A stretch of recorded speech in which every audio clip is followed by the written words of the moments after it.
I'm reminded of the story of some explorers who were in Africa, and they saw these little boys playing with these little rocks. They were shooting marbles, a game similar to that. And these marbles, so to speak, were shiny, and these explorers asked these little boys, say, here, taste this candy. Gave them some candy. So you like that? Say, yeah. Say, good. Tell you what, give me those marbles, I'll give you some more candy. And they did that. And the explorers went off, and they discovered that these shiny rocks were large, uncut diamonds.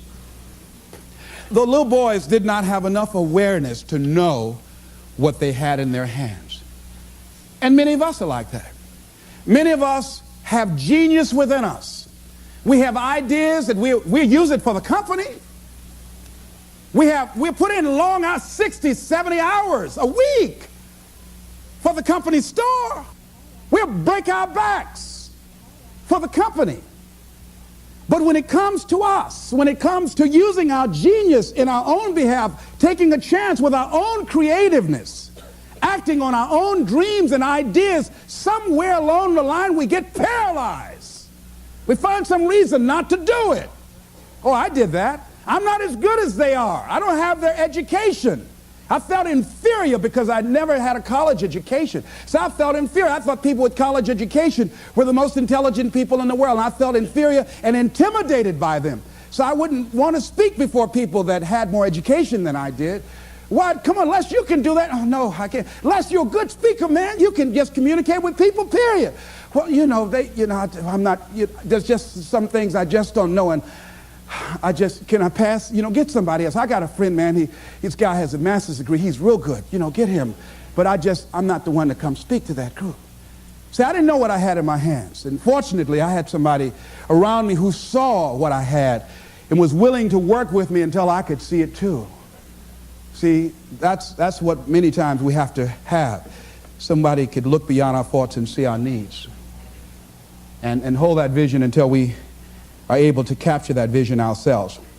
How do we handle some fears? I was talking with my friend Pat Johnson, who's the president of Begin Within Seminars. Think about some major fear you have. Here's one thing she said, which is good. She said, Les, if you got a real major fear, she said, take a deep breath and see yourself strong enough and more than able to handle that fear, whatever it is. Everybody take a deep breath. Whatever that fear is, just feel that you have the strength and the power and the capacity to handle it. Another friend of mine named Ron Weiner, he says, when I'm confronted with a fear, I just practice the art of looking beyond the fear. I go behind it and see it already completed, see it already resolved.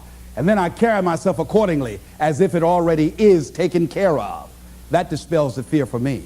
Another friend of mine by the name of Jack Wilson said, when I experience fear, I think about when I was in Vietnam and what I handled back then, and I look at what I'm dealing with right now, and the fact that I survived that, the fact that I had other kinds of situations that were close calls, or that I was overwhelmed with fear, and I came through it, then I look at this and says, this is nothing here.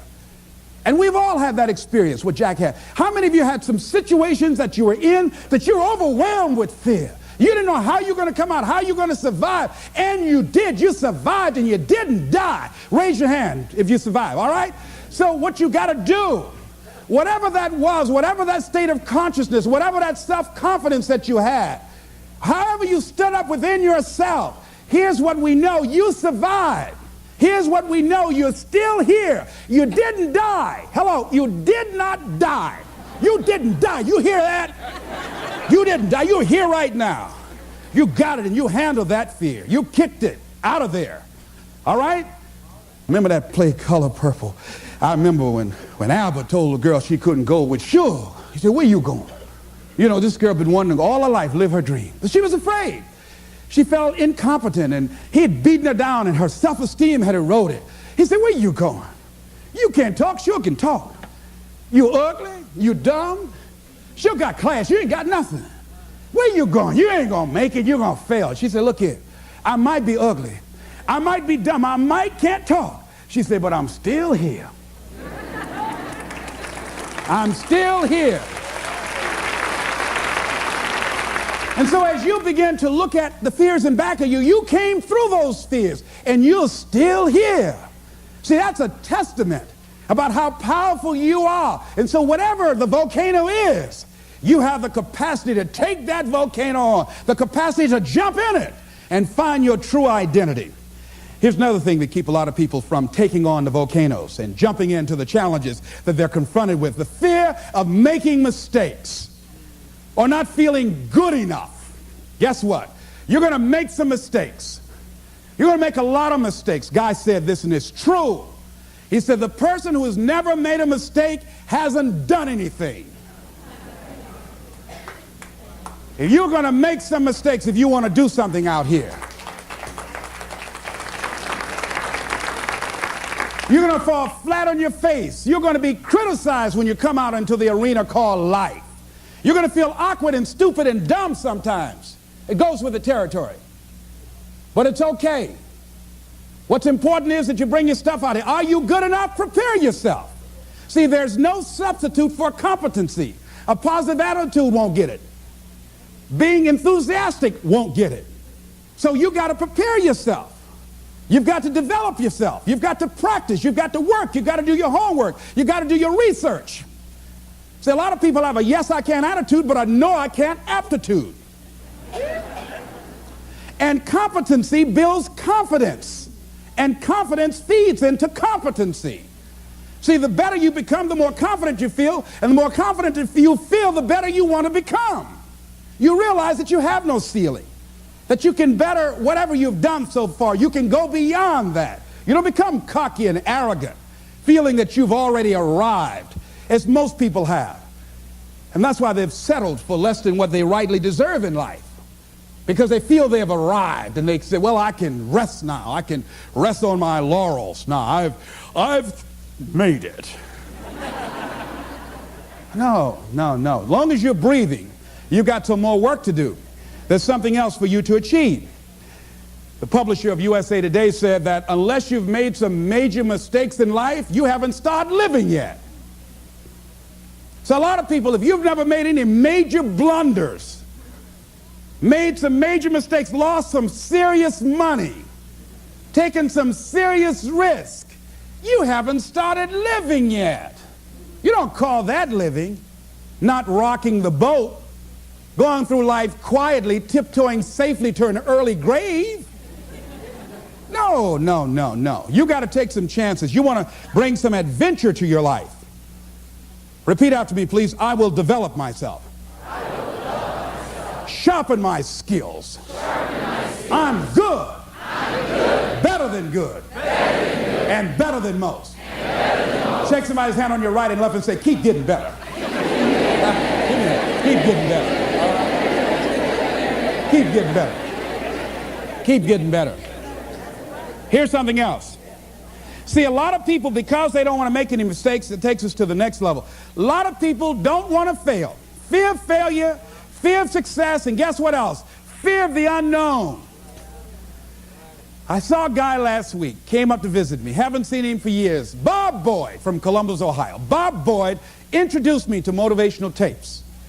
Introduced me to a lot of motivational speakers and positive thinking, and a multi-level marketing company at that time called Bestline Products had an inspirational leader named Bill Bailey. Jim Rohn was in that as well. And so Bob Boyd, that folded. But here's what about Bob Boyd. Well, I was interested in seeing Bob last week that drove up from Columbus. Bob Boyd, that I know has been involved, personally I know, and I've been involved in business deals with him. Bob has had at least 30 failures that I know. 30 business failures since I've known him, since 1972. Incredible. So I wanted to hear this deal that Bob was bringing me. Les, I've got to talk to you. So he came in the traditional Bob Boyd fashion. Hello, Les, how you doing? I said, fine, Bob. I wanted to know if Bob had lost in his fire, steam, had life beaten his dream out of him. Bob said, Les Brown, I've got a deal. You know, you get exposure to a lot of people. Man, I've got a deal. I'm thinking, does he want me to join Amway? What is this? Man, I've got something going. Man, this thing, man, Les, it's a money machine. I said, tell me about it, Bob. But here's what was going on in my mind. Bob didn't mention anything about all the losses, deals we'd lost some money on. It never came up in conversation. It was like, this is the first deal he ever brought me. I said, what courage. You know what Winston Churchill said?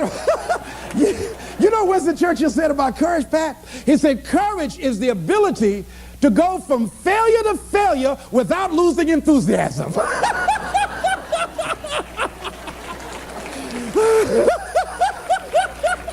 So you want to courageously hold on to your dream and not lose enthusiasm. See, Bob has not internalized failure.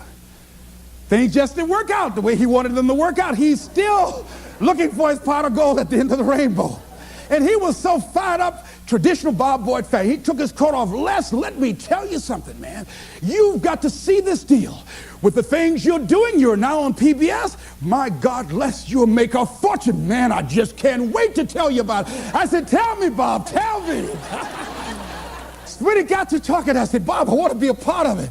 He said, now explain to me what I just told you. I said, I don't know what it is, but I want to do it. I want to do it. I didn't even know. I felt like the lady that was with Joe. Joe decided he's going to jump in the volcano. He said, I'm going to go with you. He said, oh, you can't go. She said, oh, I want to go too. See, you get fired up about something. People will come to see you burn. They want to go too.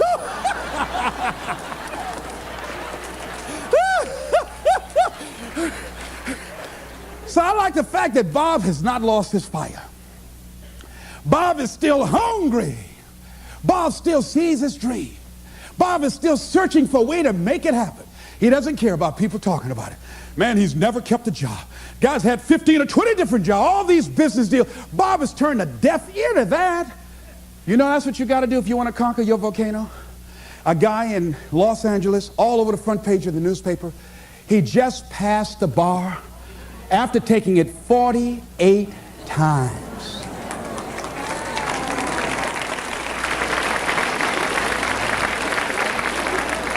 That bar was his volcano. He had more than enough reason and excuses not to take it. His son has a law firm. He could have been a legal assistant, a clerk. And people all of a sudden used to laugh at this guy. He was a laughing stock. Are you taking the bar lately? Can you imagine what they did to this dude? Know what that guy there is? Man making a career taking the bar. But by the way, he need to make a career to pass it. People will do that too. You know, people talked about John Kennedy Jr. failing the bar. Did you read in the newspaper that he passed? Yes. I didn't see that, but did they make a bigger deal about him passing as they did when he failed? No, you know why? People like to see you fail. They like to see that. People are like that. I don't know why it's set up like that. I was on the expressway, traffic was jammed up. You know what was happening? It was an accident. But people pull over to the side to get out of their car to go look, to see somebody else's suffering. That's why talk shows are so popular. So people like to hear other people's misery, get it caught up in that. Then they go magnify it in their own lives because that's all they focus on. I better not catch you going to any accidents here.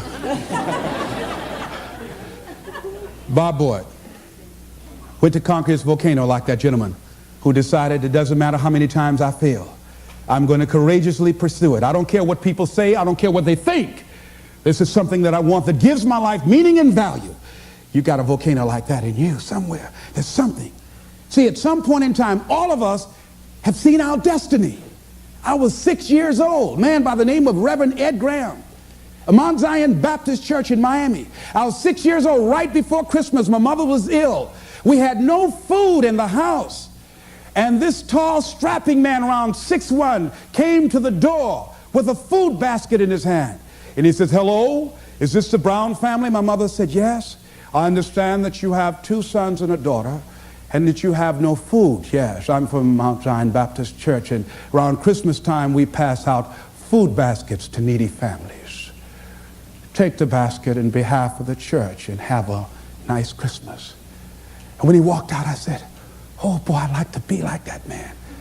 And I went to his church and I used to watch him speak, and tall and powerful and dynamic speaker, such eloquence. One of his favorite people was the poet Kipling, who wrote, if you can keep your head when all about you are losing theirs and blaming it on you.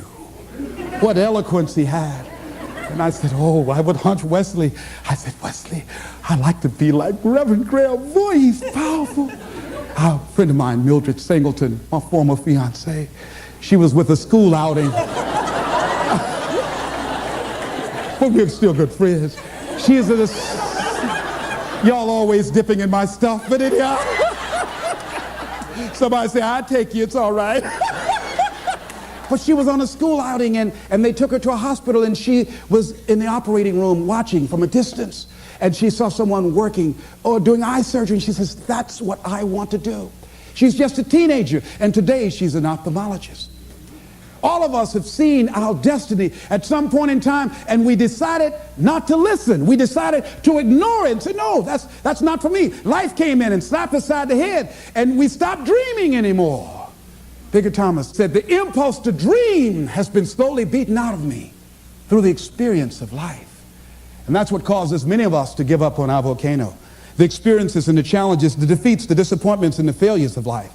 Then we decide to prematurely throw in the towel on ourselves, or to sell out on our true potential, sell out on living our dreams, feeling that we're not good enough, not wanting to make any mistakes, particularly if you're raised with a great deal of criticism. So you've got to be willing to prepare yourself and do the best you can, take your best shot, and let the chips fall where they may.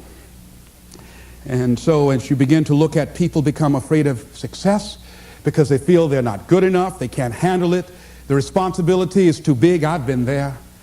And when you feel that way, you begin to unconsciously work against yourself to make sure that you don't get it. You begin to sabotage your own potential in a variety of ways, through procrastinating, through not taking care of business, not giving reports on time, not spending your time wisely, squandering your time looking at a lot of idle television, or spend all your time lamenting and complaining about how bad things are, using your energy negatively rather than positively, complaining rather than producing.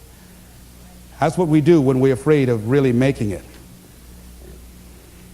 And when you're afraid of the unknown, when you're afraid to take that leap, when you're afraid to venture out there, that's a real challenge. I'm reminded about a little boy. Two little guys were out playing on some ice that was supposed to have been solid. And one of the little boys stepped on a thin area of the ice and fell in a hole. And as he began to start thrashing in the water, he began to move with the undercurrent to other areas of the ice, and his friend was there trying to help him, beating, hitting the ice, trying to save his friend. And he panicked, and he looked just a short distance away, and there was a tree, and he went and he ripped a branch off, and he came back trying to get his buddy out, and he just took the best he could and started scraping around the ice to make a circle. And when he did, he started beating on it and beating on it, and there all of a sudden the ice began to crumble, and he was able to pull his friend out to safety. When the paramedics finally got there, they saw what had happened, how thick the ice was. He saved the little boy's life, but what baffled them, they looked at the branch, and they looked at this little scrawny guy and said, how did he do this? It's impossible. They just went beating around the ice to see how thick it was, hearing the thumping sound. Said, how did he do that? I mean, it was a miracle that he was able to just take that branch and go around, make a circle, and beat the ice and pull him through. He's just too small. It's just impossible. And an old man standing around, hearing the conversation, stepped forward and said, I can tell you how he did it. He didn't have anybody here to tell him he couldn't do it.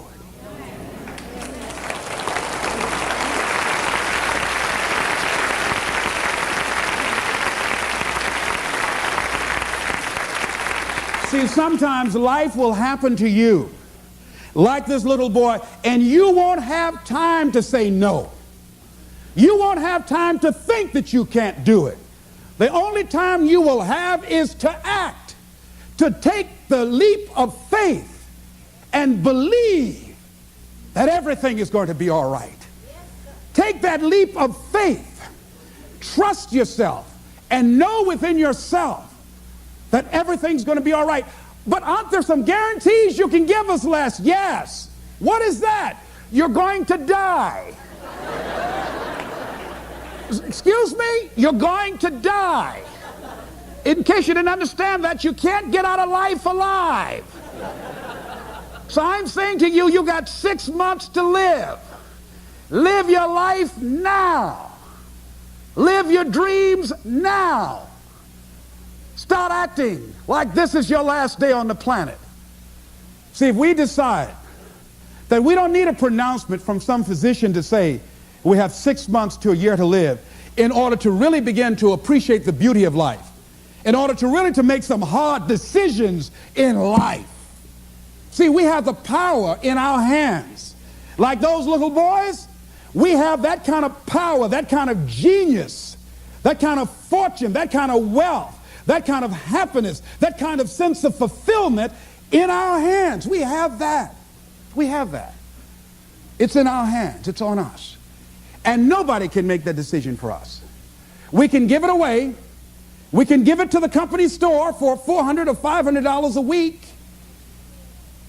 Or we can exchange it for how people think about us, how they feel about us, and go through life and resign ourselves to be miserable as we go to our graves, looking good for everybody else, except to ourselves. Or we can decide, hey, wait, this is the only life that I have. And that is my volcano. And I'm going to take the leap of faith. I'm going to jump in it. And I'm going to handle it because I know the universe will never give me anything I don't have the capacity to handle. See, I say to you that you've got the power within you to handle any kind of volcano in your life, regardless of how it shows up, regardless of any kind of challenge that you might have in your life. I say to you, you got that in you right now. Where will it come from? Don't worry. If you trust yourself, it will come to you at the right time in which you need it. If you believe and don't doubt, if everything in you, there's something about life, I believe, that when a person resolves within themselves that this is how I give my life, this is how I'm forwarding myself into the universe. Dr. Johnny Youngblood out of New York, he said, I must live what's in me. This is why I've got to do this, Les. I must live what's in me. And all of us have something in us that we must live. And if we don't know what it is right now, we must create it or we must find it. All of us have this, whatever this something is that gives our life that meaning, that value, and that power, and that happiness. That happiness that a lot of people just wouldn't understand why you got to do it and why you got to take that mountain on. Don't you know, there be people who've decided that what they're doing is who they are. They've been acting this way for so long, they think their act is who they are. They've been evading themselves so long and tell that mediocrity is natural to them. They won't understand you. They won't understand why you've got to go and do what you got to do. Why you might have to change cities or you got to get another job. Why? What's wrong? This job is paying good. It's not to pay. It's not always the money. Yes, I need money, but I need something else other than money. I need some peace of mind. I need some fulfillment within me. It's not giving me what I want. No. Well, what is it? I don't know. Why you gotta go? Why you going now? I don't want to live this anymore. I'm out of here. Why? I don't expect you to understand. He who knows no explanation is necessary, and he who does not know, no explanation will suffice. I just got to go and jump in the volcano. Excuse me.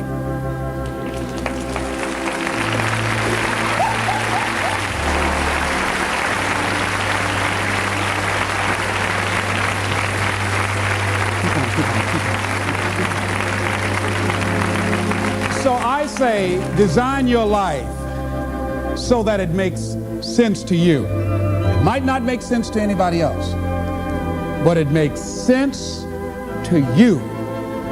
That's what's important. It makes you happy. It gives you that sense of joy. It brings back alive the little boy or the little girl in you. It helps you to have some special joy that other folk just won't understand. Go get your volcano. This is Mrs. Mamie Brown's baby boy, Leslie Calvin Brown, saying it's been a plum pleasing pleasure as well as a privilege. Thank y'all again.